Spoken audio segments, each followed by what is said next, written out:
Sim, é uma ótima pergunta. E se eu puder generalizar, como você garante que pode fazer isso em escala? Qual algoritmo é melhor? Eu meio que nos levei por esse caminho, sugerindo que o segundo algoritmo da Rave, a busca binária, é melhor porque é muito mais rápido. É logaritmo de n no pior caso, em vez de um grande O de n. Mas Rave teve uma vantagem quando chegou aqui, pois as portas já estavam organizadas. E isso meio que levanta a questão. Bem, dado um monte de dados aleatórios, seja um pequeno conjunto de dados ou algo do tamanho do Google com milhões, bilhões de dados, você deveria classificá-los primeiro do menor para o maior e depois pesquisar? Ou você deveria simplesmente ir direto ao ponto e pesquisar linearmente? Tipo, como você pensaria nisso? Se você fosse o Google, por exemplo, e tivesse milhões, bilhões de páginas na internet, eles deveriam simplesmente optar pela busca linear porque sempre vai funcionar, mesmo que seja lenta? Ou deveriam investir tempo classificando todos esses dados? Veremos como em breve. E depois buscá-los com mais eficiência. Tipo, como você decide entre essas opções?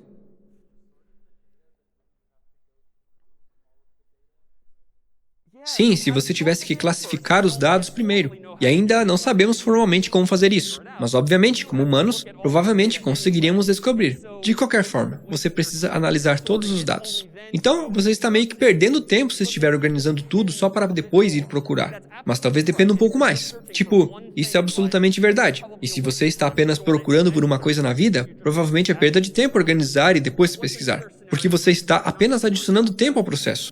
Mas qual outro cenário em que você não se preocuparia com isso? E que faria sentido organizar e depois pesquisar?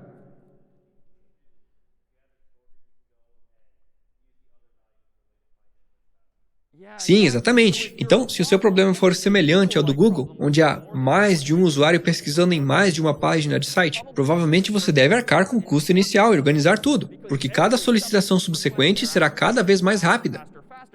Porque será um algoritmo de busca binária, que, somando, resultará em muito menos etapas do que fazer uma busca linear várias vezes.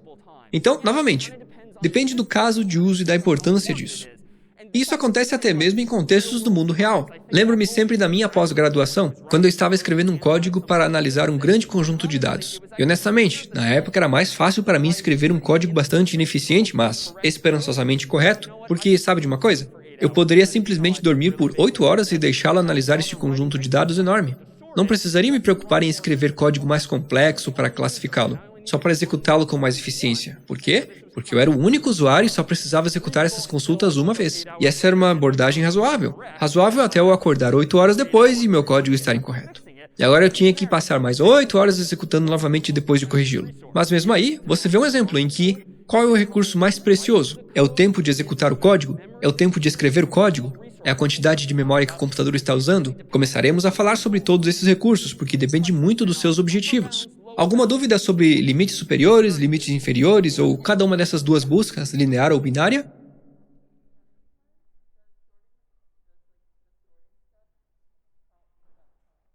Ao analisar o tempo de execução, a etapa de ordenação conta? Se você quiser, se realmente fizer isso. No momento não se aplica. Acabei de dar a Rave o luxo de saber que os dados estavam ordenados.